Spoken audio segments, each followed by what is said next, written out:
Hello, it's Matthew McKenzie here again, carer activist, carer advocate, carer champion, often lecturing on the importance of unpaid care. And this time I'm focusing back on mental health carers. So basically, those who are caring for someone with mental health needs or going through mental illness or living with mental illness. And this one is slightly controversial, not fully though, because I know there are some NHS organizations and providers that try to adhere to focusing, and I mean heavily focusing on carer engagement, carer influence on certain mental health services that they provide, and empowering carers. And as you can tell by the title, why it's slightly controversial is the reason why carer only groups are needed at mental health organization is it can mean two things actually. And I'll give some examples really. There are obviously some care only groups at mental health trusts, obviously with patient or service user groups. But then there's another problem that you can have, and that's not really a problem. There are good reasons to have mixed groups with patients and carers. But, and there's a big but, there can be issues if that's the only type of groups at mental health trusts. And I've seen a few that do this, and I'm thinking to myself, why are you doing this? The first thing that comes into my mind is resources. They might not have a care lead, someone that focuses to represent and promote the importance of families, friends, and carers at mental health trusts or mental health provider organizations. The other reason, unfortunately, this is the sad one, is culture. You may get those who feel that um, you don't need carer only groups or carer only involvement groups. So I'm going to give, and this is a long lecture, I'm going to give 20 reasons why it's so important that if you do have carer only groups, they really need to have that focus on carers and not have patients or service users there, not to the point of just exclusion. You do want at times mixed groups, and you do want patient only groups as well because they have different set of needs, things they want to raise within mental health services. And the first one is confidentiality, and this also focuses on care confidentiality. Do note that the 20 reasons I'm going to give is in a set of a mixture of involvement, a mixture. And when I say involvement, that means involvement in helping to change mental health services, a mixture of um, the focus on providing services for carers, and also the focus on empowerment for carers. But the core of this lecture is that these groups should not be mixed. And I'll give very good reasons why. And I do frown upon mental health trusts that only practice mixed patient and carer groups. Yes, you can have them, but there shouldn't be the only type of groups when you want to focus on why there's lack of involvement for families and carers getting involved to shape mental health services. You soon wonder, you soon, when you see this stuff I bring up, you soon wonder why. Anyway, we'll continue on. As I said, it's going to be a long one and fairly controversial. Uh, so that's basically what I'm going to be discussing. I think the biggest one is basically the reason why mixed groups shouldn't be the only thing. Is that there's risks, and I'll give examples as well. Not all of them are on the examples that I'll give for the reasons that will present themselves here, because it's just going to be really long. But that's one of the biggest risks you see there. It's going to cause resentment between your service user base, your patient base, going to cause that culture of conflict. And it's a sad thing, I've had experience of this. where I've decided to get involved, and I still am. And it was a mixed group of service users and carers, and it wouldn't take long before there were arguments. Who's suffering the most, or why are you saying that? In regards to your loved one, you don't understand what they're feeling.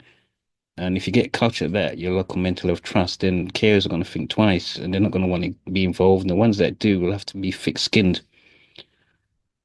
The culture of changing and making mental health service better is to be inclusive, obviously, of all those involved, but there are very good reasons why they can't often be mixed. And we want to increase family and care involvement. So the first one is confidentiality. Without a doubt, carers often need to discuss personal, sensitive, or private matters about their loved one's care, about their experiences of caring for a patient, their loved one, and the behavior. Now, a service user, and this is involvement, remember, involvement at a mental health organization to shape services, not specifically on a one-to-one setting, a care with with the family. I'm talking about shaping those services. You're at a meeting, um, you're rewarded for your involvement, but you need to be honest about why mental health services are lacking when it comes to engaging with families, friends, and carers. So if you have a group of carers in that meeting and they want to discuss the personal situations and the sensitive and the private matters, and service users are there in that discussion, carers are just going to clam up. They're not going to want to say anything about sensitive matters. There are very good examples, though, where I've seen patients in meetings that, but they have to be almost to the height of a peer support service user. So they know why a carer would need to say that. But obviously, let's just keep this to it as it is, carer only, family, friend, and carer only.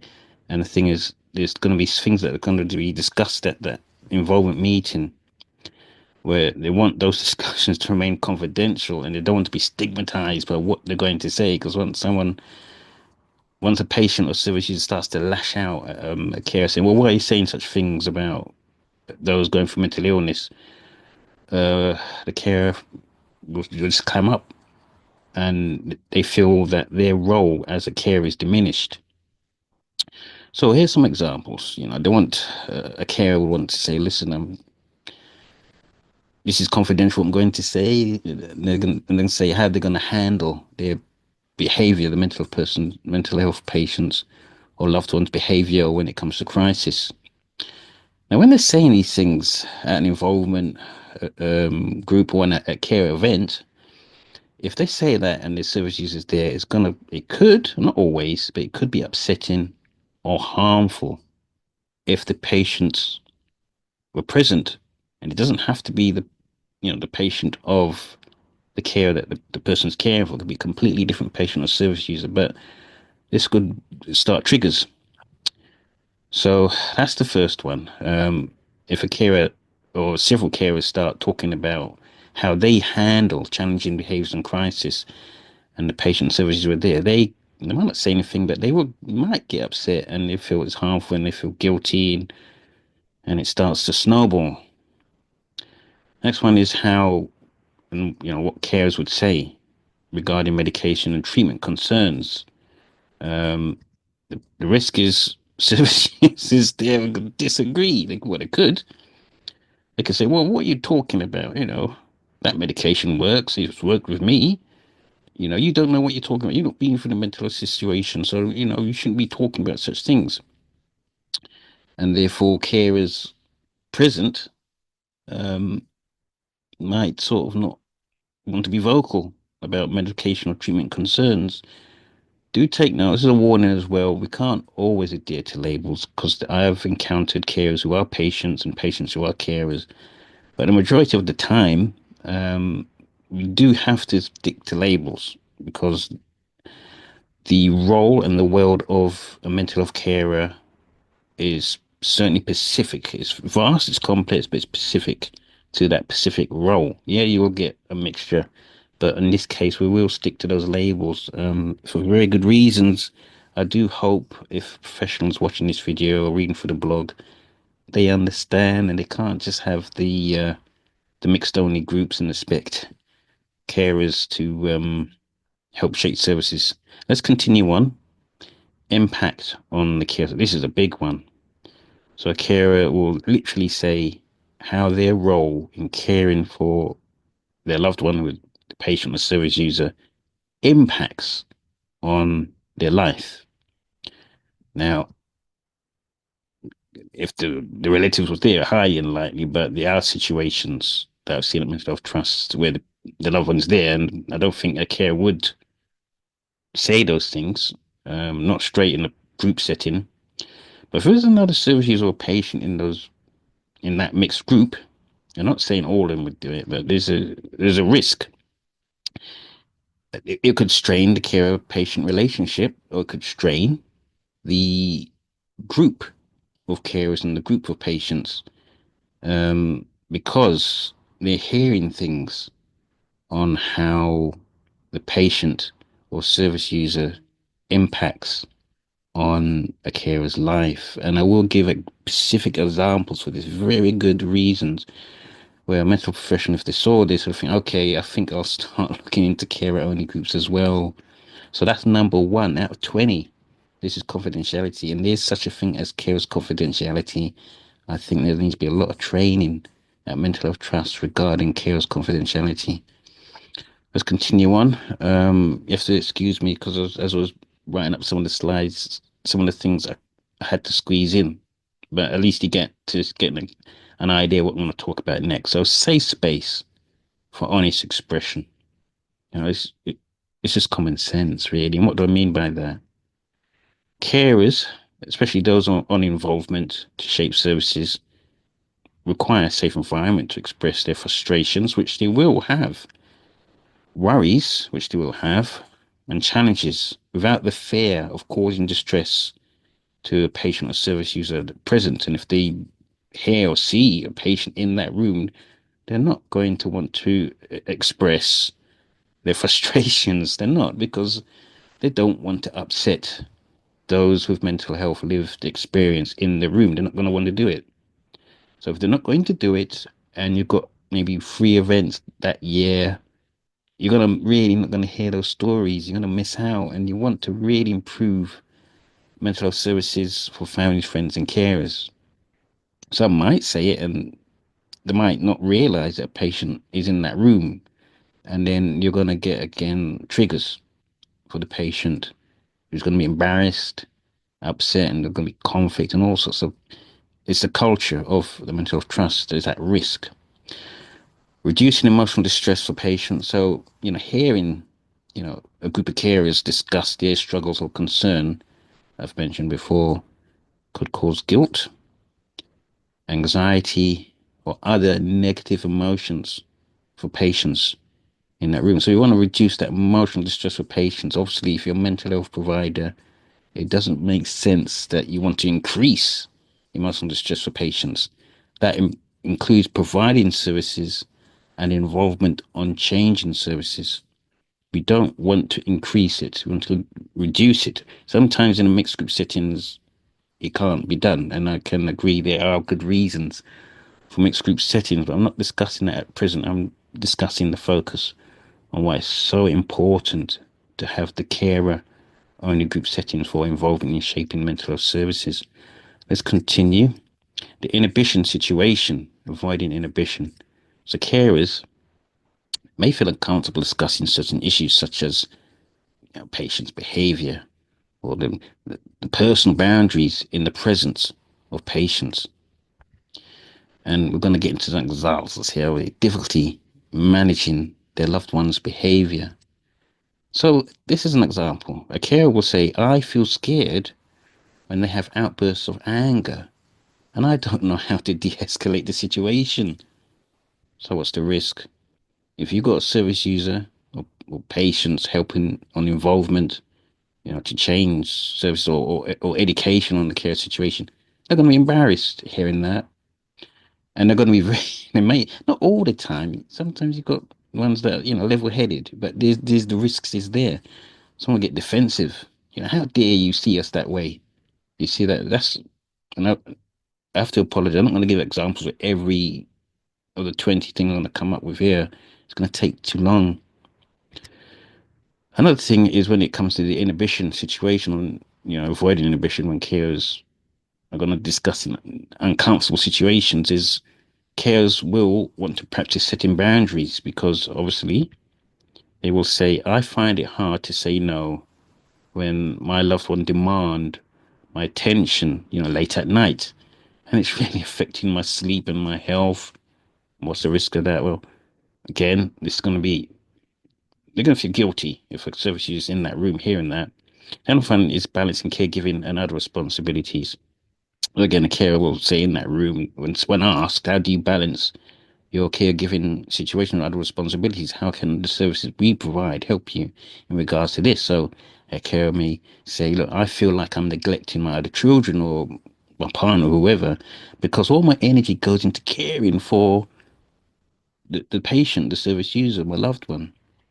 The risk, if there's a patient or service user in that room, in that care event, in that care involvement situation or event, is going to cause guilt or rejection of the patient. If I doubt relative would be in there, but if a patient or service user on involvement will hear that very same thing, they're going to feel guilt over it, and a few other things as well. Can only type here what things that I've encountered or noticed. There will be other range of emotions. So that's the avoiding inhibition situation. Obviously, you will get families and carers on involvement that are level-headed and might think twice to say anything if they realise there's a patient in that room. Let's move on. So this is not just about reducing the stigma, emotional distress of patient. We want to increase and strengthen peer support among care. One of the biggest things a mental health NHS provider, a private provider would want to focus on, because at the end of the day, it's about the culture you form at your NHS trust or private provider. If that peer support among carers just not want to get involved, and that peer support can't continue outside that organisation. So at that event or involvement event, carers benefit. When coming to those groups, they will connect with each other, that share similar situations and experiences. Now, a care-only group fosters open and supportive peer relationships without that dynamic changing due to the patient's presence. So let's look into examples on this one. And do remember, I'm not going to provide examples for all of them. It's just not enough time. I will maybe revisit in the future. So the big one is sharing vulnerabilities when they come to an open and honest carer-only event. Carers will start sharing how they're vulnerable in their caring role. They may start talking about feeling overwhelmed by the constant caregiving responsibilities, which they wouldn't feel comfortable sharing in front of any patients in that room. Others will start talking about how they learn from the shared experiences. Now, this one's important because carers present in that room cannot learn from others' experiences if the carer is not going to say a thing. If they see a patient there, they're going to try and be respectful and not say anything. And if they're not going to say anything, how can another carer learn from that shared experience? So if the group is mixed between patients, service users, carers, friends, families, these discussions won't be constrained to avoid triggering or upsetting service users or patients in that room. Quite rightly so. Unfortunately, not there might be accidents where a carer will, in a mixed group setting, start talking about the vulnerabilities they have when caring for someone, and that's going to start triggering and upsetting those in the room. Before you know it, you're going to have a culture of us versus them, which we want to avoid. Addressing common challenges, carers will start talking about that. And this is the strengthening bit. You want to strengthen solidarity and understanding that cannot really fully emerge if patients are present. This is a very tough thing to do, the peer support among carers. I still think care peer support is very difficult anyway, let alone whether it's mixed or a care only setting. It does take a lot of time because it's a vulnerable state carers can be in, and they're not going to share with anyone. Let's continue on. We're looking at 6, 7, and 8. So let's start with the focusing on carer specific needs. So carers in a care event or involvement, mental health involvement development, carers have unique emotional, practical, and educational needs that require dedicated attention. Now, if you're including patients, it might shift the focus away from those needs. I'll give you a good example. In a mixed group setting, you'll have patients who are, I'm not saying the best word for it, strong opinionated. They may, and it might be a bit of the insight issue, take over that group. You've got an hour, 2 hours maybe, to find out what the situation is between carers and service users. And you may have one or two, and it's not always the case. Carers can do it as well.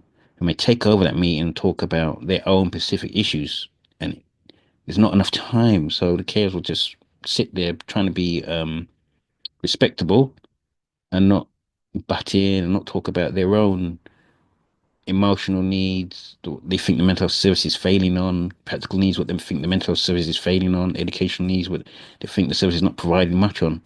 And it's taken away from the carer dialogue. Looking at the care burnout situation, addressing care burnout, so carers face high levels of stress and burnout. A space dedicated to them allows for targeted strategies, and talking about strategies developed at a mental health organisation, and a way to support and manage these issues effectively. So I'm talking about basically carer training, carer skill training. Again, they're not going to say what's causing that stress and burnout if they get an idea that there's a patient in that room. Promoting care empowerment. Carers need to feel empowered in their role. In a mixed setting, their needs and voices might be overshadowed by the focus on patients. Slightly similar to what I mentioned in point number 6, but you want to promote that care empowerment as well. It's not going to happen if it's a mixed setting, or it's very difficult to do. 9, 10, 11. So avoiding role conflict. So this is where carers often focus on supporting their loved one. Without patient's presence, carers can shift their attention to their own needs. They feel that there's the safe space rather than continuing in that caregiving role. So they don't want to have that conflict with their loved one and they want to start talking about how they support their loved one.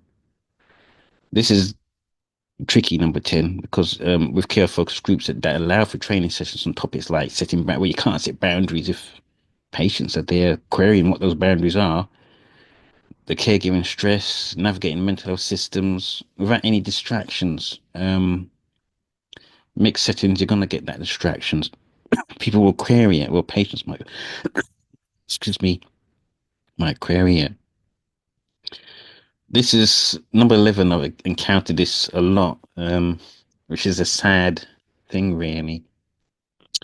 And I talk about my own experience with caregiving. And a good example is a patient would say, "Well, you've not suffered nowhere near as much as a patient," and they're quite right in some situations. But you're not going to open up if you're going to be judged for what you're trying to do. So carers may fear judgment from patients or service users if they openly discuss concerns or struggles, which could inhibit meaningful dialogue. It only takes one or two incidences before a carer will just say, "Well, I'm going to speak to the carers at my local care centres about what I've experienced today." Word of mouth problems. When other carers hear about your involvement at your NHS trust, carers will think twice about joining it. And that sets a bad example.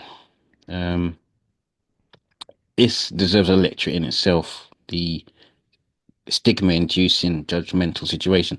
And I'm not saying carers are angels. They're not, not all of them. I'm just sort of saying carers can judge service users and patients in a mixed group settings.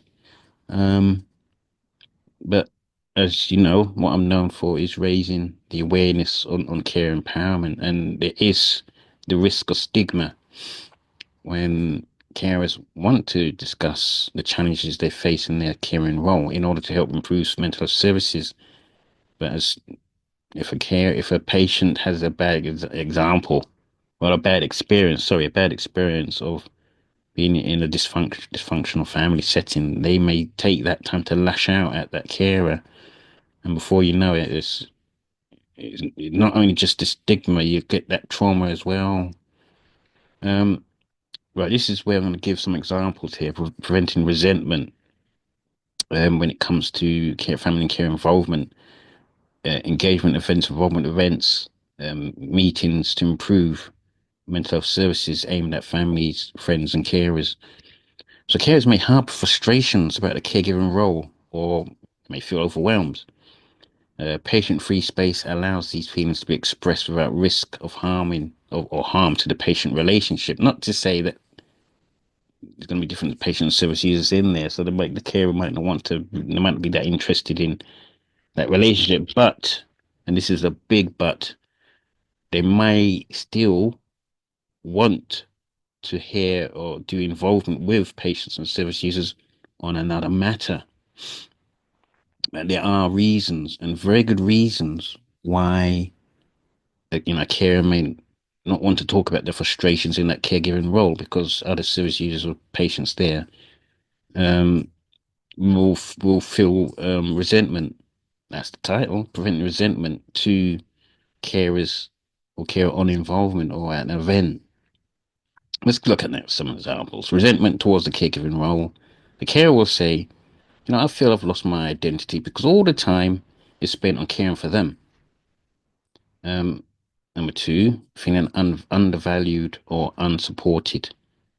The carer will say in a care engagement event, look, they don't understand how much I do for them, and it feels like it's never enough. The risk on that is tension and conflict with other patients and care services in that room, between those two groups. They think, oh well, do you see us that way then? Number three, frustration with their loved one's behavior. Carer would say in that event or involvement when asked about their experiences of care, I don't know how to handle it anymore when they refuse to take their medication. It's exhausting. Voicing this in front of a relative or doubt they would be there anyway, or other patients could harm trust and communication. So looking onwards, we're nearly coming up to a 20. As you can see, we're going to now look at three in one go. So highlighting the carer's role, addressing unique carers' stresses, and building that care resilience.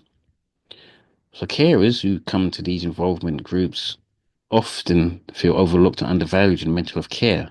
I mean, obviously in their role is they're standing behind trying to improve the outcome of their loved one's situation. So if you're doing a group and it's a care only space, that will ensure that contributions and challenges are acknowledged and addressed. Now, this is different from just hearing from a care only space. You want to acknowledge and address those things as well. They can't be if the care is going to clam up because they're worried about what they're going to say. Um, Other things. This is carers face specific stresses such as financial strain, disrupted routines, management of care plans, even getting involvement in them. Mixed groups dilute that opportunity to focus on these topics, and there are dozens of others, not just the ones I mentioned here. You're not going to hear them if the group's mixed. So that can improve your services. Building that care resilience. So care only involvement builds resilience by providing tools and strategies for carers to manage the role without external distractions. So it's now examples time. And I've put this one in red. You want that honest feedback. Again, you're not going to get it if the group's mixed. So carers may feel more comfortable providing feedback without mental health services, care processes, well, about mental services, care processes or treatment plans without the presence of patients. So, number one, concerns about the effectiveness of the treatments. So the care's going to say at an engagement event, I don't think that therapy session's working, I don't think it's addressing the real issue. And I'm worried it's not helping them recover anyway. The risk, it undermines patients' trust in the treatment or discourages them from engaging. And I'm not going to say that the relative's going to be there. Um, you know, a carer will probably think twice if the relative was there because they want to have that trust and they want to have the loved one engage with therapy sessions. But again, if another patient was there, they might sort of think, well, hang on a second, how do you know how I feel about, these therapy sessions? They're no good anyway. So why are you talking about that? Let's continue on. Frustration with access to services. So you're asking carers, what's your experience in access to services? Well, carer will say, well, we waited months for an appointment. And during that time, my loved one's conditions worsened. It feels like we're not getting the support we need. The risk that if patients are there, they'll increase their stress or sense of helplessness in patients, thinking, well, if that's how they see us, well, you know, are we fully, um, you know, under their care? Are we fully reliant on families and carers, and that will make them start feeling helpless in regards to their identity. Next one, and the last one for this bit, asking about criticism of communications from your very own NHS mental health trusted provider. Carer or family might say, I feel left out of discussions about their care plans, even though I'm the one supporting them at home. The risk is going to start creating tension or misunderstanding. Well, why are you involved anyway? Our experience of care plan is confidential. So why should carers and families get involved?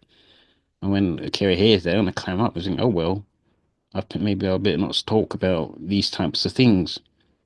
And who pays the price? It's going to be the mental health services because, again, they're not going to see what the gaps are they?